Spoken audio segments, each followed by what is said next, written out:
அவங்களுடைய சகோதரியான உறுதிமொழி எடுக்க விட மாட்டாங்க. ஆனா இவ்வளவு கூட்டத்துல நடுவுல ஒரு இஸ்லாமிய சகோதரிய நிக்க வச்சு உறுதிமொழி எடுக்குதுன்னா நாங்க தான் தற்கொலையாடா, நாங்க தீர்ப்புடா. முதல்ல புரிஞ்சுக்கணும், சரியா? ஒரு வாக்குச்சீட்டு தோட்டாவை விட வலிமையானது என்கிறார் ஆபிரகாம் லிங்கன். அந்த வாக்குச்சீட்டு தோட்டாவை விட வலிமையானது என்கிறார் ஆபிரகாம் லிங்கன். அதை உடைப்பதற்காகத்தான் இவர்கள் இந்த எஸ்ஐஆர் சதி திட்டம் நடந்து கொண்டிருக்கிறது என்பதை சுட்டி காட்டுவதற்காகத்தான் இந்த தாவக கூட்டம் போட்டுக் கொண்டிருக்கிறார்கள். நல்லா கேட்டுங்க, மொத்தம் இப்ப தேர்தல் நடக்க போகுது. அந்த தேர்தலில் 12 மாநிலம் ஒரு யூனியன் பிரதேசம். நல்லா கேட்டுங்க, அந்த 12 மாநிலத்துல அசாம் மாநிலத்தை தவிர்த்துட்டு 11 மாநிலத்துல பிஜேபி ஆட்சியாளல, மற்ற எல்லா இடத்திலும் ஆட்சியானது. அதற்காக என்ன பண்றான்? எஸ்ஐஆர் கடைசியா தேர்தல் கிட்ட வந்துட்டான். ஏன்னா ஒரு குடிமகன் என்ன தேர்ந்தெடுக்க முடியும்? அவனுக்கு என்ன வாக்கு? உனக்கு வாக்குரிமை இருந்தால் மட்டும்தான் என்ன இருப்ப? இந்தியன் குடிமகனாக இருப்ப. எல்லாத்தையும் பார்த்தாச்சு, என்னென்னவோ கொண்டு வந்தாச்சு. ஆனா என்னாச்சு? இந்த எஸ்ஐஆர் போடுறோம். நல்லா கேட்டுங்க, நல்லா கேட்டுங்க.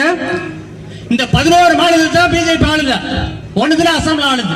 மராட்டியால 45 லட்சத்துல இருந்து 1 கோடி பேர் கிட்ட புதுசா சேர்த்திருக்காங்க. அவங்க என்ன பண்றாங்க? பிஜேபிக்கு வாக்களிப்பான்னு சேர்த்திருக்காங்க. புரியுதா? ஆனா பீகார்ல 65 லட்சம் பேர் எடுத்திருக்காங்க. அதுல இந்து உட்பட பிற்படுத்தப்பட்டவர்கள், பட்டியல சமூகம் உட்படவர்கள், இஸ்லாமியர்கள், கிறிஸ்தவர்கள் இவர்களெல்லாம் வாக்கு செலுத்த மாட்டாங்க என்ற காரணத்துல எடுத்திருக்காங்க. புரிஞ்சுங்க. பெங்களூர்ல கர்நாடகா மாநிலத்தில் பெங்களூர் மத்தியத்துல 1,250,000 போலி வாக்காளர்கள்.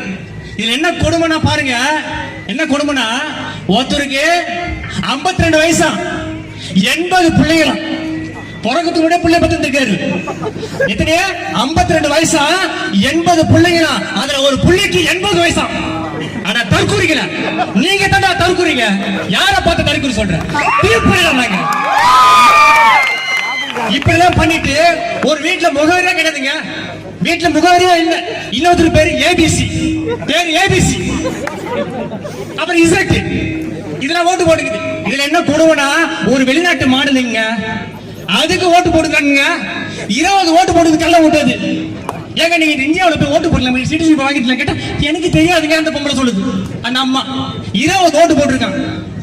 அப்போ என்ன பண்றான்? அடிக்கிறான். இஸ்லாமியர்கள், கிறிஸ்தவர்கள் நமக்கு ஓட்டு போட மாட்டான். ஆனா அந்த திராவிட கட்சி என்ன பண்ணும்? இஸ்லாமியர்கள், கிறிஸ்தவர்கள் நமக்கு